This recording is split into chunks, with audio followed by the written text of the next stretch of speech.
broadcasting live from an undisclosed location in the universe. Welcome to Iggy Garcia Live, the show where metaphysics, holistic living, motivation, and inspiration come together to empower your mind, body, and soul. We will dive deep into the realms of metaphysical wisdom, exploring the fascinating connections between mind and matter. Get ready to ignite your inner spark and embrace a journey of self-discovery. So, sit back, relax, and enjoy the ride. All right, what's up, everybody? Iggy here. Get started here pretty soon. So we're lighting a candle, giving thanks to our ancestors, holding space for us as we begin our show, Iggy Garcia Live. I want to welcome everybody to the show. And gonna bring a little ceremonial sage around my body to set the tone. Kind of get us all in that frame of mind.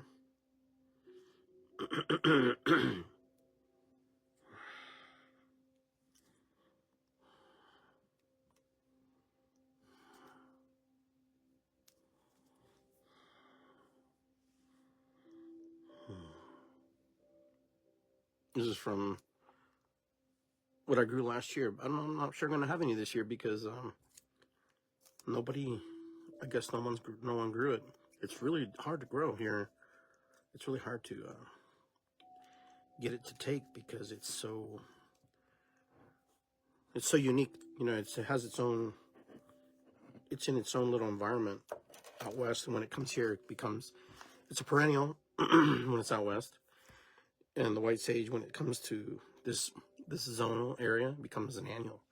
So every year, and anybody tries to tell you that white sage will grow back every year, unless they take it inside, it does not grow back. It dies after extreme cold. It can tolerate cold up to a certain degree, but then after that, it just pops. And it's really hard to flower. It's hard for it to seed too. So I have some that I seeded, and we'll see how many of those come out. So I actually did a test this year. I'm going to do something a little different. I grew some beans and some tomatoes and different kinds of peppers that I got from folks. But the seeds, what I did is I did an old shamanic tradition is where you take the seed and you hold it in your mouth and you and you embed your DNA on the plant, on the seed itself. And the enzymes, of course, will start to activate on the seed very quickly. So it's something that you have to begin to plant immediately right after you do it, because you don't want the enzymes start to break down the seed itself. But that's something that was taught to me ancestrally. That's how we connect with our plants, and when we plant them, when we bury them into the soil. So that's kind of where we're at today, and just trying to reconnect every day. So for those of you who don't know, I had surgery, and so I am on the recovery. I am on the mend. I am feeling better, but I'm just kind of getting to that place where my body is recalibrating itself and kind of figuring out, from the traumatic experience. Because even though I might have been unconscious and not awake, my body was still awake. My body's like, we are being cut into. We feel that. Regardless of what you're saying, we feel it. And so, my body remembers the surgery and how it went down. So it's very, very unique situation when you're dealing with your body, when you're in connection with your body and your connection with your higher self, as you're sitting to this middle earth and the lower vibrational energy as well. So I remember, the first surgery I had back in 2000, I think it was 2003, roughly. I ended up having a situation where I was a landscaper back then and did holistic work too, but I actually had my own property management company and just worked myself to death, chasing the dollar. And, and that's what happens when you chase too much without proper guidance and proper direction. But that year, I ended up having, my lunch was peanuts. My lunch was a jar of peanuts in my truck, And I, for the most part, I would chew them, but the most part I wouldn't. And so I ended up having diverticulitis to some degree back then, where some certain foods don't digest just because my body doesn't recognize it as food. And so it all got tangled up in my intestines and got wrapped up, and it was just a mess. And my dad had to take me to the hospital, and they did emergency tests on me. They were going to put the dyes in my mouth. I drank all that. Then they came by. They said, "We know what's wrong." So they ended up taking the dye out by prepping me for surgery while I was awake. So they shoved the tube down my nose and got to see. It's just the most horrible experience. So you can imagine going into this surgery that I just had last week was a result from this incision that wasn't closed properly. Like, I don't want to say it wasn't closed properly. It should have been more like a mesh or something. Something should have been done a little more tighter, because you figure you're going to gain weight, you're going to get older, and things are going to weaken. And that's what happened. That area weakened, and little by little, the protrusion started coming through. And they warned me that could possibly happen because the way they thought it would take. It didn't take very well. So they ended up having to operate laparoscopic surgery on my the scar tissue that I had inside me from that operation. And they had to clean that up, and then that's how they can tie it all together and bring it all together and tie in and mesh me up and bring me bring it closer together. Because I had a hole, basically a hole had formed, and then the colon, the intestine pushing through, and so it was rough, it was tough. So, but I'm here recovering. I think I'm doing better. Just taking it little by little, taking it easy, and just letting my body heal naturally. Don't force the issue. When I sit here and I watch myself going through this process with this particular surgery I had, it's hard to remember the surgery I had in 2003. Which they weren't similar at all, but they were just completely different. This was planned, this was organized, this was directed, and how it happened, how this hernia popped through on me. They just happen. They happen like that sometimes. And unfortunately, our body, as we get older, if we're not taking care of it properly, or maybe even if we take care of it properly, because my neighbor, I talked to him yesterday, he works out every day, and he was pushing his mower, and he had a hernia. So, but you learn to live with things. You learn to live with things. Life that's kind of a message of life, right? We learn to live with things. We learn to live with people. We learn to live with animals. We learn to live with trauma. We learn to live with indifference and difference and agreement. We learn as humans. We learn. We learn how to navigate that thing that we call life in a way that will help us and protect us. But most of us, we all, one or another, nobody's free of drama, trauma, llama, events in our lives. We all have something that has affected us and put us in the state of mind where we're at. And we're here because of certain situations and certain circumstances. And unfortunately, some of those circumstances and some of those events play a traumatic role in molding us as a young person or older person. So right now, who we are, how we perceive ourselves, is probably very different, even from last week or even from yesterday. But there's a constant in how we see the world and how we perceive ourselves and we perceive others and how they perceive us. Earlier today, I posted something about the illusionary version of our lives. We have this idea of what life looks like to us, and then as soon as we present it to the world either embraces it or knocks it down. We don't know how the world's going to receive it or perceive it. But we have to keep going forward, because if we don't, we just stifle our own growth. We stifle ourselves. So, like I would say, there's 8 billion, visionaries and 8 billion dreamers and 8 billion pessimists, because we all ride that wave from time to time. And so here we are, trying to navigate life, trying to create healthy limits and boundaries with other people, trying trying to do the things that, make us happy and try to keep the people around us in a good frame of mind with us. But, it's hard to look at life sometimes and go, wow, we have to make those decisions. No one can really make them for us. People can influence decision-making situations, scenarios by their behavior towards us. But no one really has the power to tell you what to do. Not your government, not your spouse, not your best friend, not your boyfriend, not your lover. We compromise and we come to agreements and understandings. Hey, Sherry, welcome back to Columbus. But, excuse me. In fact, we have more control over our lives and how we want to live our lives than we think. Now, I'm not talking about finances. I'm not talking about money. I'm not talking about those things. I'm talking about how we want to live, how we want to experience life. We have the power. We are very powerful beings. Our mind is very powerful. Our mind can either help us and it can cripple us, or it can launch us off the launching pad. The stories that we tell ourselves and the stories that we believe that others tell about us. One of the worst things we can do is ask people, what do you think about me? What do you think? And, most people aren't qualified to even ask me about my life, and less alone me give an opinion about somebody else's life. I can only give you from the storylines of my life what your life looks like. And, it's because there's some parallels. All our lives have parallels. All our lives have these things that they look very similar. We have the very similarity behaviors, and we do certain things the same. But then we completely do things completely different.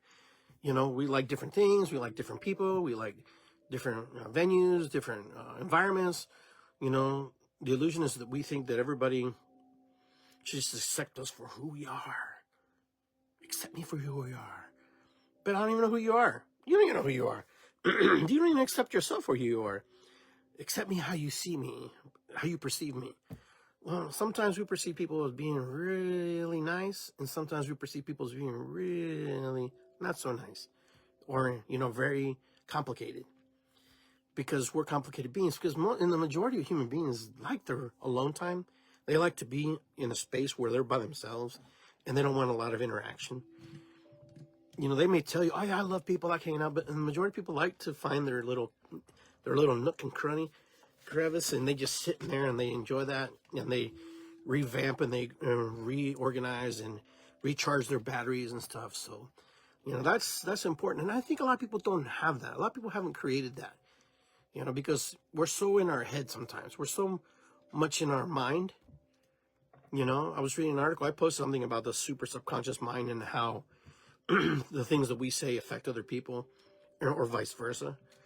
And, because it's all us expressing ourselves to each other. And is that true? To some degree, yeah, it's probably true, because sometimes we say things and, what comes out of our mouth is probably the most powerful thing. So we have to be careful how we talk.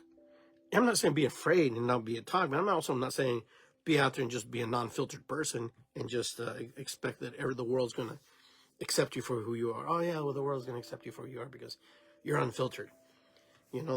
Yes and no. That's a catch-22. The best thing we can do is just honor who we are in our space, how we see ourselves.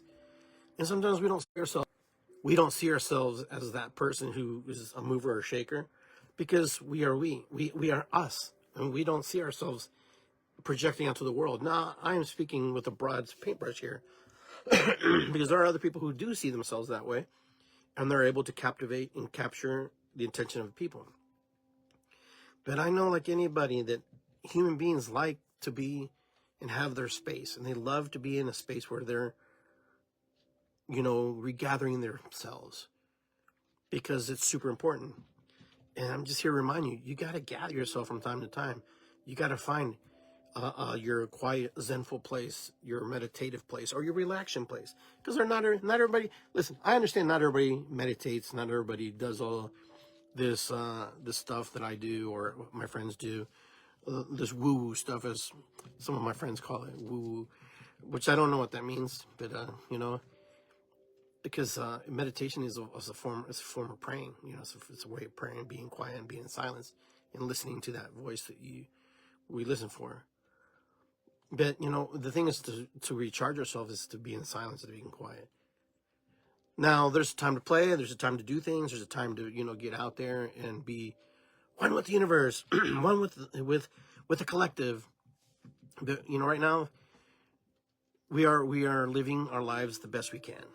I'm going to say that because I think most people try to do their best, and they try to do the best they can, even if they fall short. We fall short sometimes because of how we talk to ourselves, how we communicate to ourselves. It's important to know that how we talk to us personally, one-on-one with ourselves, is probably more positive and more also can be very hard and can be very toxic for some people, because some people don't trust the voice that comes from their mouth. It is just a thing that happens sometimes. But, the thing is, we have to look for other people to help us navigate out of our own mind, because our mind can get clouded and become very, very confusing place sometimes. I know this because I've been there. As positive as I think myself to be, I'm also very negative at times. I'm very, I have the duality of life, the shadow sides and the light sides of me. Both of them blind you. If you're in bright light, you can be blinded. If you're in the dark, you're blinded in different capacities, but too much of something is not necessarily very good for us in certain moments. So we try to find that balance. We try to find that harmonic frequency that brings us into harmony, so we're able to navigate. And being in a harmonious space and harmonious energy is very valid, very important. So what is balance? Most of us think of balance like this. Balance is like the teacher taught her. That's the word that most people use. But balance is finding those things that we're able to look at life. We don't be too extreme one way or extreme the other way. So those are the balances I'm talking about life.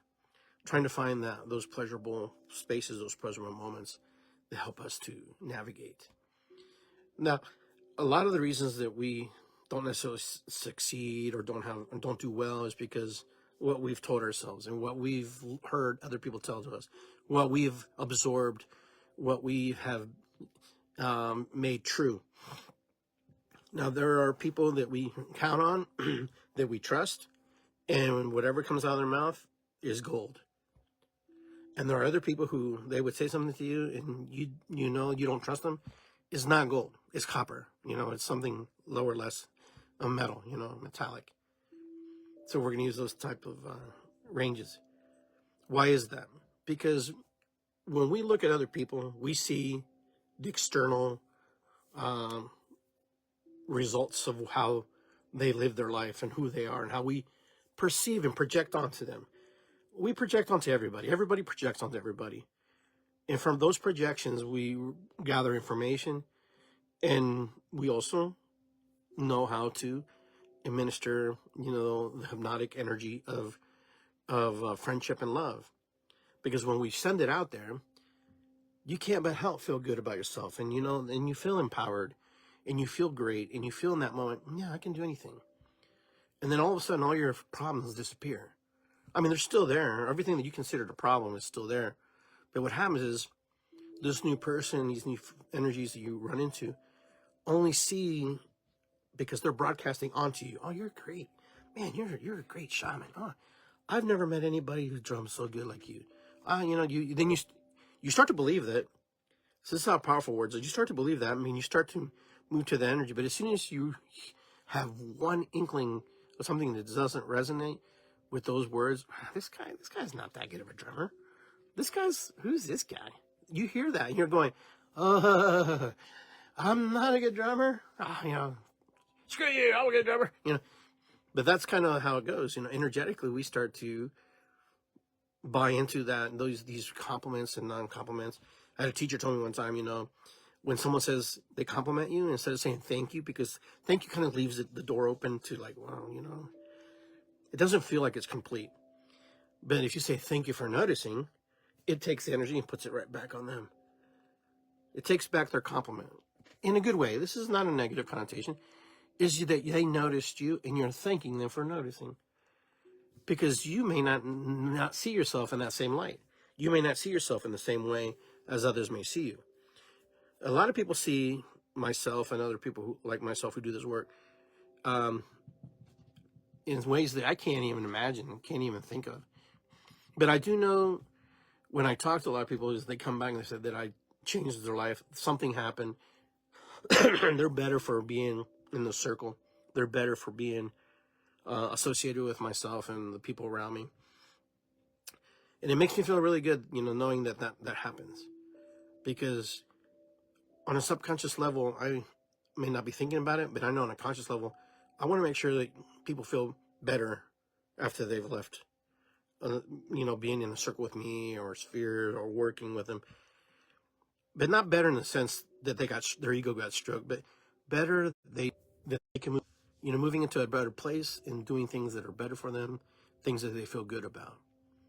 But not everybody has that in them, that openness, that mindfulness, that feeling that they're confident, because they've been knocked down so much. They've been tempered into a way of feeling and thinking about themselves, that it takes a lot of retempering, about getting better. So it's a process, getting into the frame of mind where we need to be to help our mind do better. I saw a post today online where someone had a water. It was dirty. It was like black, like dirt. And what they did is they put it underneath the sink, and they kept pouring. They turned the water on, and it just kept pouring into the glass. But, it was quite a minute or two before that water cleared up. It didn't happen very quickly and very fast. But the key was they kept pouring that love into it. They kept pouring that purity, that cleanliness, and that energy back into the glass. And little by little, it wasn't so dark anymore. Then eventually it wasn't so cloudy. And then eventually it was just clear. Even though the water was still running, meaning that it's a constant work. It's constant energy that we have to invest into ourselves and other people. So when that water's flowing in, that water's pouring into that glass as you're watching, we are the same way. It's a constant, our vessel has to be constantly nourished, constantly giving, back to ourselves. Just because we feel like we're fine and we're fixed, it doesn't mean it's over. I mean, we have to constantly address who we are and how we are, what we're doing, why we're doing, and flowing that energetic energy into us, that purification of water, smoke, soil, anything. It has to be a constant flow through us, moving through us. Because we're not obtaining a place where we're done with our healing and working through our healing. Our healing takes a new direction. Our healing takes a new face.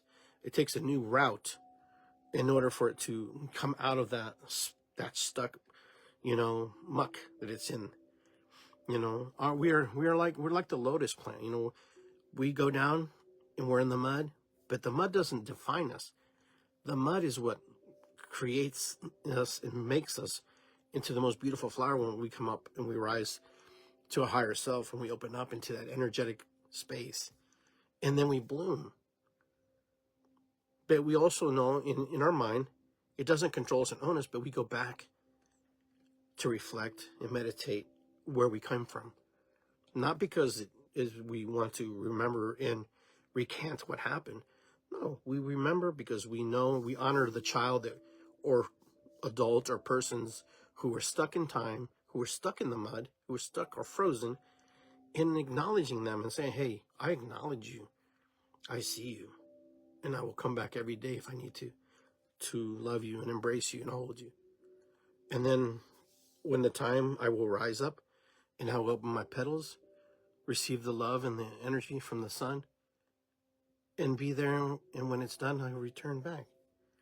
Everything is a cycle. Everything has a system. Everything is embraced by love. Love is a very charged word in this country. Love doesn't mean I want to sleep with you and have sex with you. No, that's not what love is. That's a byproduct of what happens when you fall in love with somebody. You may get or you may not get to that point. But the point is, love is a very powerful word. The inflections we put on the word love, I love you. Well, I love you. I love you, man. You know, the inflection is very powerful.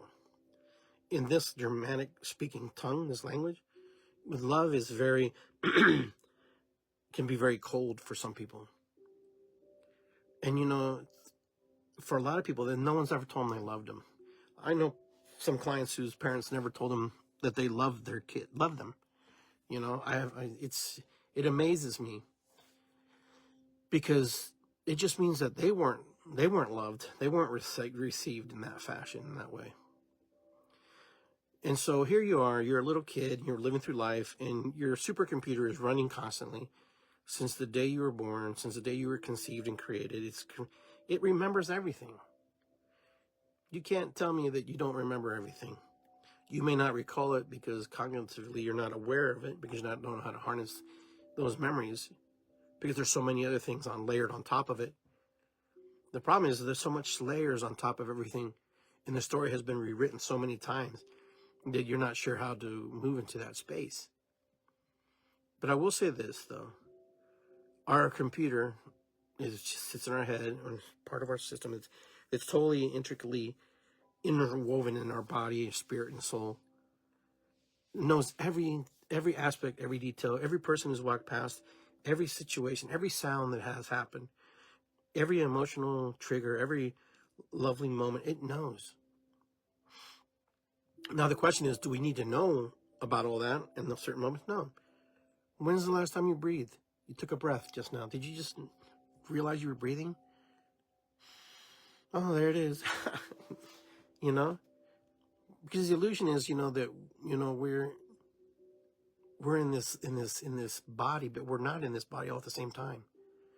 You know, we're tethered in and out. We're moving, and we're moving through time and space. We're floating on a big ball that's going 30,000 miles an hour and floating around and going around a sun. When you think about it, we're like, we go around a big burning ball every single day. This planet circulates and turns and twists and receives the energy of the love of the sun. It's crazy. But, you know, and we have all these issues and all these problems in our lives, and humanity creates all this dysfunction. And in the blink of an eye, 1 degree one way or 1 degree that way, we don't exist, or we come to become extinct. It baffles me, and I'm not saying that I'm not free of that, but I want to say that, you know, as humans, sometimes we are very, very critical creatures about other humans. We create stories why the other person is bad, why you're bad, why they're good, why you're good. Because those stories, that's the entanglement of self with the universe. You know, when something bad happened to me, I created a story to protect myself, to protect my inner child from being, excuse me, hurt more than it needed to be hurt. Because I was not being heard as a child. Because the child who's raising me, which is an adult child, wasn't heard either. The adult child did not hear what the young child was hearing. You know, and sometimes adults, we look at children and we also get triggered by them because they trigger us because what happened to us. We weren't heard. You know, for some of us as kids, we followed the rules and we did everything we needed to do, but we still got punished. And then there are other ones who didn't follow the rules, and then you get punished. I was like, what the heck? You know, unfortunately, I was that child that tried to follow the rules and, you know, tried to be the good son. And I, you know, I paid for other people's mistakes because I was supposed to take care of them. And, you know, that was painful to know that you're punishing me because you didn't want to do the punishing. You second lieutenanted me to do the punishment. And so that's what some parents do. Not all parents. Some parents do. You're the oldest son, so you need to take care of your brothers and sisters. So if they get out of a line, just smack them across the head. You know how that story goes. As soon as you do that, you're no longer the brother. You're no longer, you are a whole different being. You're the authoritarian in their lives. You are someone who has been gifted power over them without their consent. And that happens to a lot of kids in this world.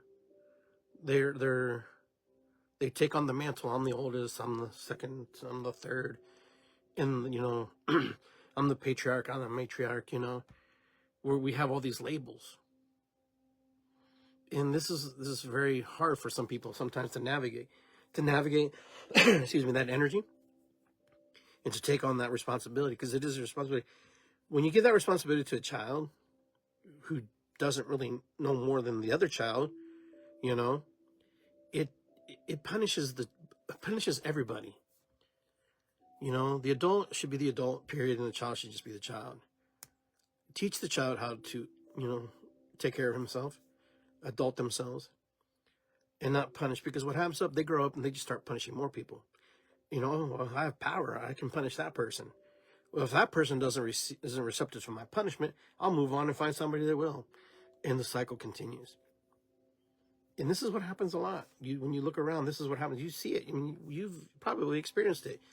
You could be one of those people who do it or did it or was done to. But in our mind, we create these scenarios, we create these systems, and we record that. We're like, big brother, no good. Big brother, take advantage of power. And but I took it. I took that energy and I said, what? My dad empowered me, so I'm gonna make sure that I'm gonna make sure that I live up to my empowerment. Because if not, I will be punished severely. So I will punish them so I don't get punished. It's what happened. It's what happened in my life. And it took me a while to figure out why my brothers and sisters sometimes are, estranged from me. Not estranged, but they're kind of estranged, because as a child, I was given the authority to punish them and be big brother. Of course, that's part of my culture. Big brother's big brother. You have to respect big brother. But big brother has to earn respect. That's something I didn't learn, because I took it as something that I was granted by my dad, and I was going to do it. But you learn later. But sometimes here's the problem: you learn later, but the harm's already done. The hearts are broken, the feelings are hurt, the words have been said. Yeah, we forget. Yeah, we move on. But it's still there. It's very fresh. So I can understand why things like that can happen to people and they feel bad and why they're going through things. Now, on the same token, you're watching your parents and you see their struggle. You watch them going through life. And we have to have some kind of compassion for them, I believe, because they were taught wrong. Some of them, not all of them, some of them were taught wrong. That the only answer is, corporal punishment, or ignoring somebody, or yelling at somebody. But I don't know. I just know what feels right and what doesn't feel right. The golden rule: do unto others as you want done unto you. We can get into Murphy's Law too. But anyhow, the question is, how powerful are our minds? Our minds are super powerful, very powerful. Our self-talk is probably one of the most powerful things that we'll ever encounter. The word spelling means spell, like spell casting. Anything you write or say is a spell. So how we communicate to ourselves, is vital and very important. What do we say to ourselves? How do we talk to ourselves? How do we engage ourselves? How do we introduce ourselves? How do we perceive ourselves? How do we know how we fit in the world? This world is big, very powerful world. This world is, very, very unforgiving at times. But all I know is that sometimes, it's just we have to be patient with ourselves. So what is patience? That's different for everybody. Anything that I say today is going to be different for anybody. Everybody's story is going to be different than mine, and vice versa. Your story is going to be different than the last person. But the thing is, understanding that, there's hope for us to do better, to get better. We don't have to go into the deepest, darkest crevices of our mind and fester in there and waddle in there and die in there and get lost in there. But it happens because a lot of people have never been taught or shown or given the opportunity to move out of that energy. The energy that resides inside of all of us is our own unique gift to navigate this world. The Creator created all this for us to enjoy and to be part of Earth Mother and to embrace us and feed us and love us. But yet we don't take care of her. We don't take care of her. We don't take care of Earth Mother. We don't embrace her and love her the way we should. And she has memory too. All you have to do is open up the soil and you can see the bands of dirt and the things that happened to her. She holds an energy and a resonance of what has happened to her. If you know how to read the tea leaves, you can see what happens. Some of us call it science. And science will tell you what happened. But the earth is here to support us. And she will always support us as long as we do our part to support her. Like the animals, they do their part. They support her. They know when to migrate. They know when to move. They know when to eat. They know when not to eat. We have brought so much things out of balance because we're so out of balance. It's not that we just took advantage of it. No, it's because humanity is out of personal, individually, out of balance. You are out of balance because you're not in rhythm with Mother Earth. You're not in rhythm with Creator. You're not in rhythm with nothing. If you don't believe in nothing, you're not in rhythm with it. Because nothing is something. It comes from that. Creator and Mother Earth are real.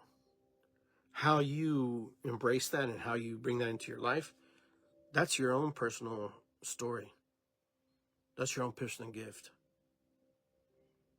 That's something that you'll have to work on yourself. But our personal self, us, out of alignment. I don't care how much you think you're in alignment. Even me, out of alignment with Mother Earth. We just are. That's why everything's out of order. That's why everything's in chaos. Everything's in a place where not. Now the earth is beautiful and does its thing and it's doing its thing. But I'm talking about how we perceive and project onto her and what we're doing. We're responsible for that. Now the earth won't go anywhere. We will go everywhere. Saying hi to everybody. How's it going, everyone? So Mother Earth is a sentient being. She's alive. We happen to be the little things that live on her, like little things that live on us or inside of us as well.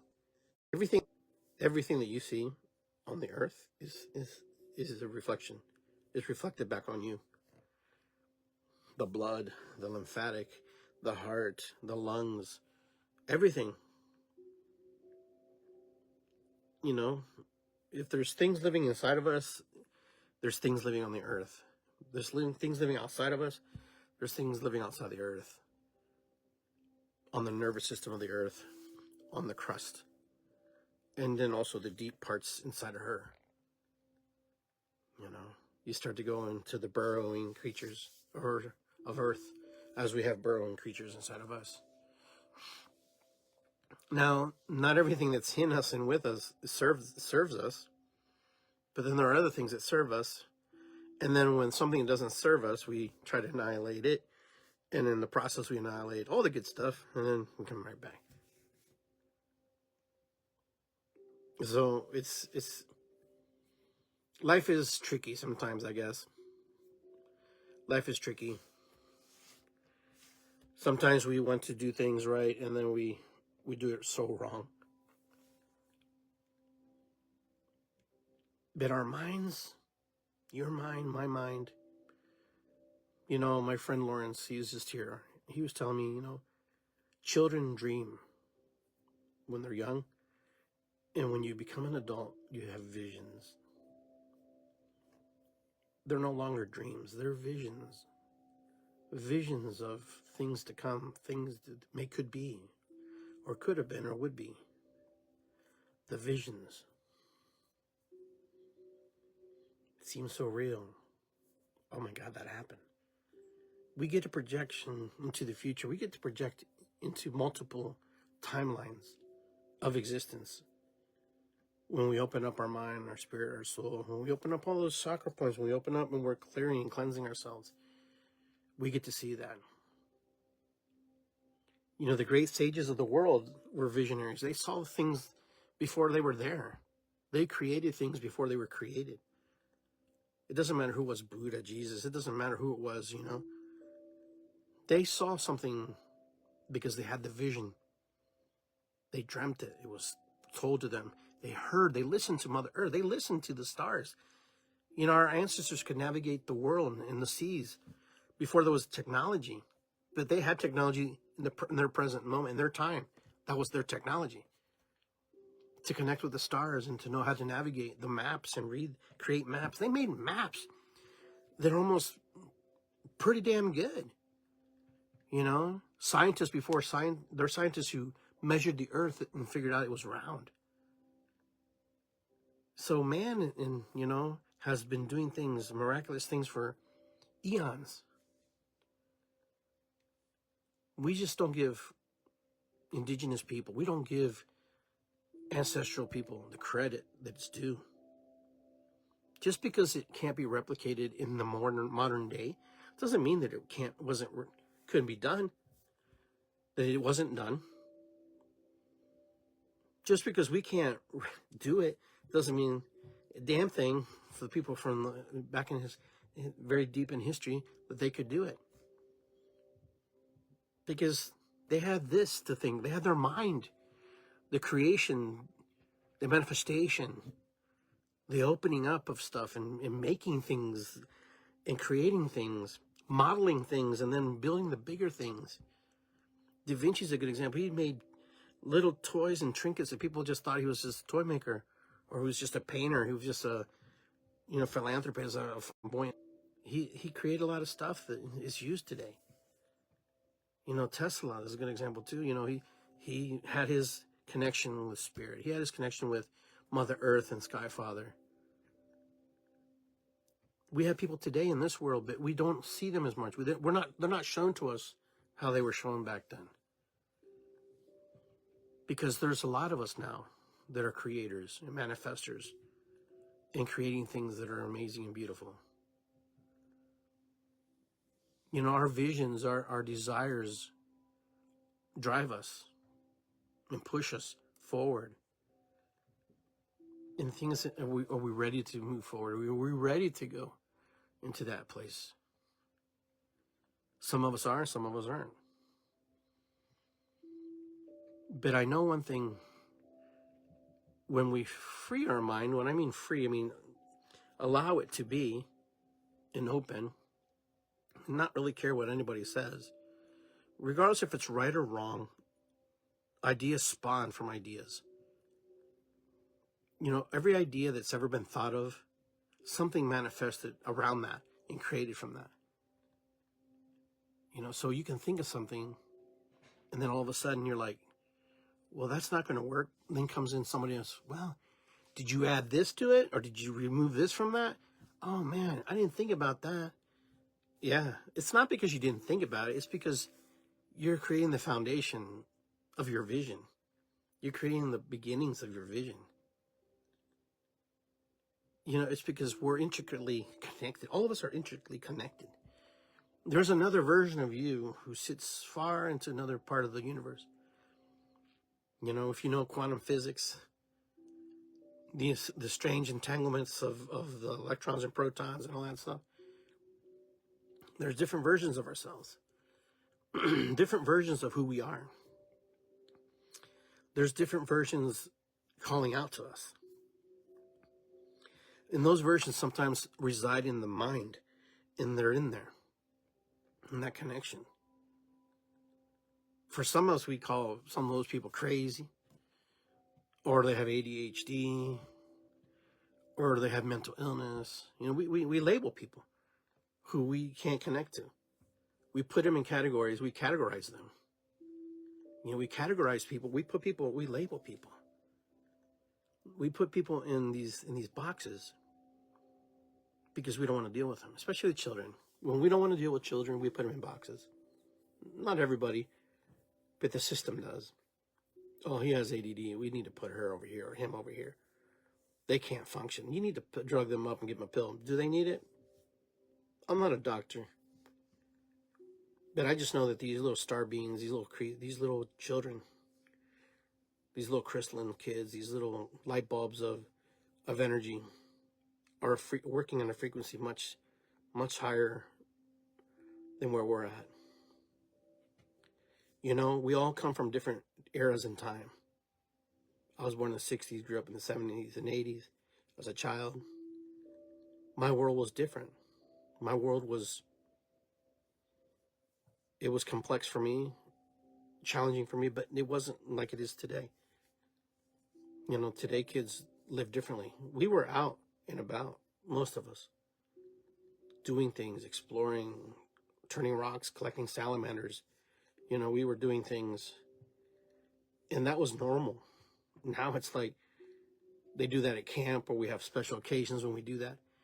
Kids today are very connected to the grid, this system, and this system that, you know, manipulates our minds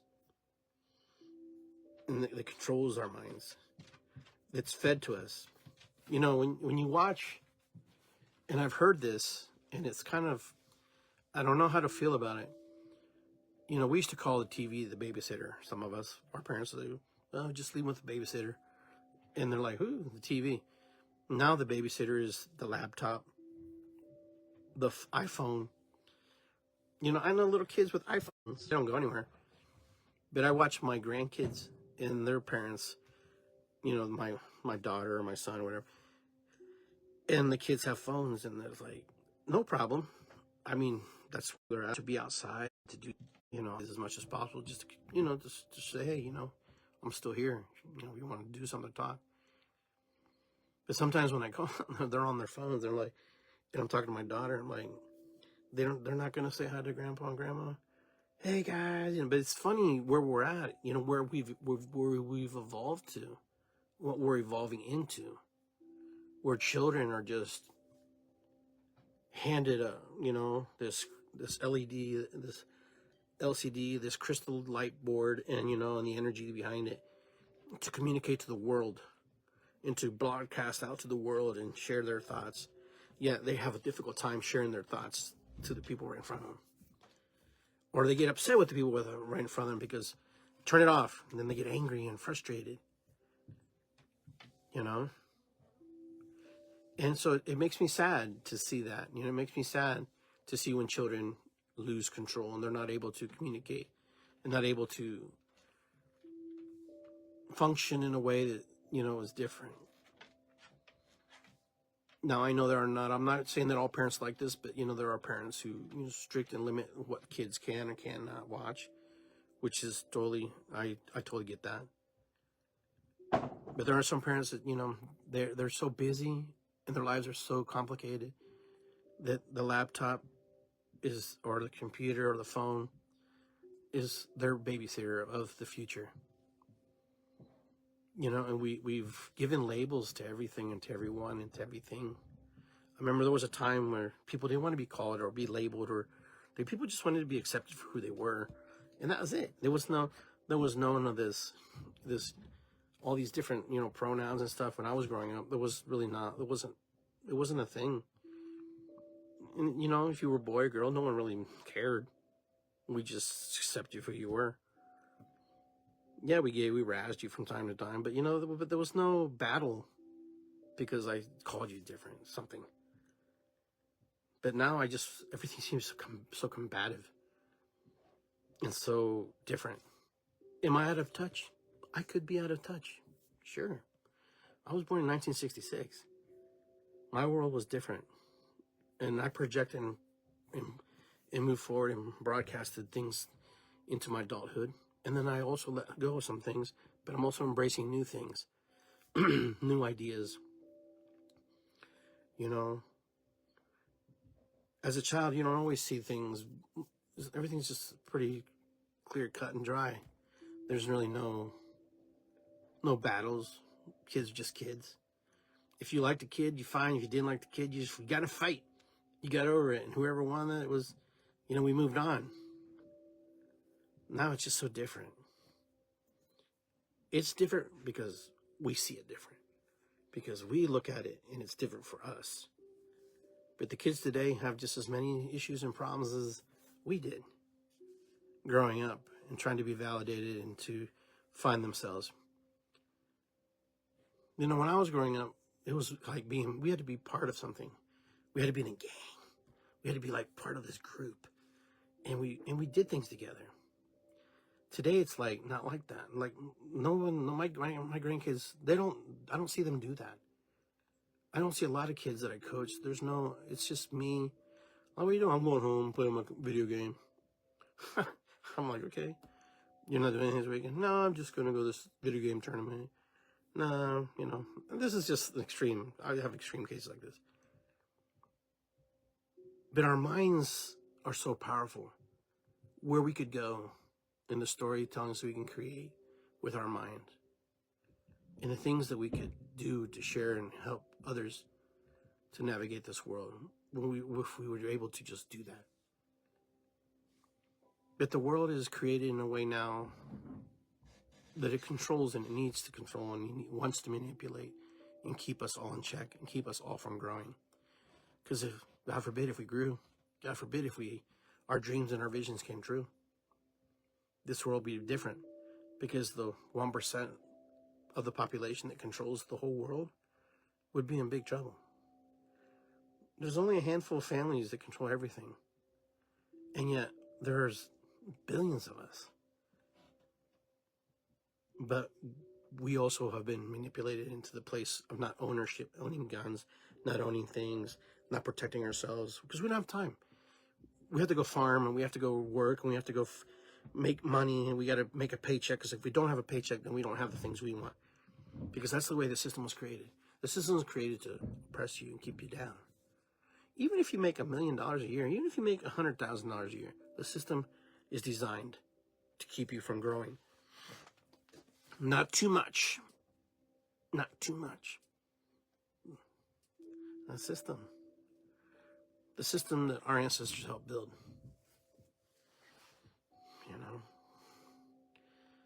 Because we're the only creatures that charge each other for the use of things like natural gas, electricity, phones. You don't see the deer charging the deer for eating in the pasture or on the trees in the certain parts of the forest. It's not what happens. This is why we're like the smartest and the dumbest creature in the world all at the same time. We know there's pollution. We know that we're freaking it up. But we go like this. I don't see anything. What do you want me to see? Oh, yeah, there's a bottle over there. No, keep turning. Oh, wow, there's a whole island of plastic in the Pacific Ocean floating there.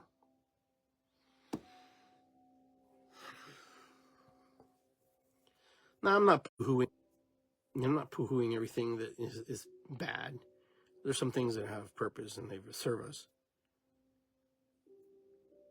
But our minds, we can't lose our minds. We can't lose our minds to the frivolous things that have been put in front of us. We can't lose our minds. Oh, it's Saturday and Sunday. Hey, let's enjoy 2 days of freedom and 2 weeks of vacation a year. I don't know. Because we're not idle creatures either. We don't like to sit idle either. So, anyways, I hope you guys enjoy my topics. I know sometimes they're kind of off, you know, they're a little strange, and we go down that rabbit hole sometimes. But I think it's important to talk about these things. I think it's important to share and say, hey, you know what? What's going on? What's the deal? Well, the deal is I got my shit together. And the deal is, you know, it's all a mess. The deal is, what can I do or what can I not do? There is a sense of that we can't do anything. There's a sense of we can do everything. All in the same time, all in the same feeling. But anyhow,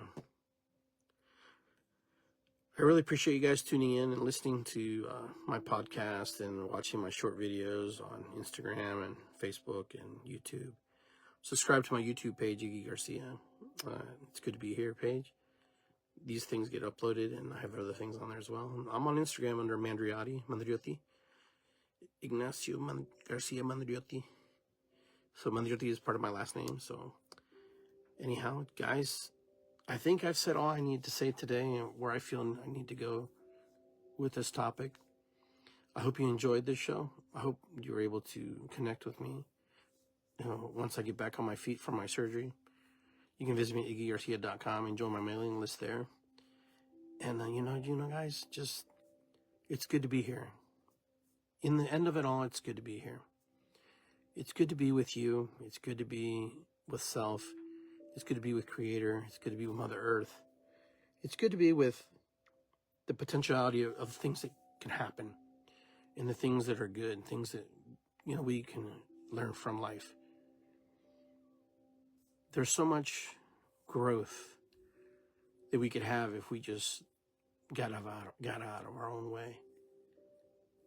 By getting out of our own way, we leave the door open for other people to step in and experience us differently.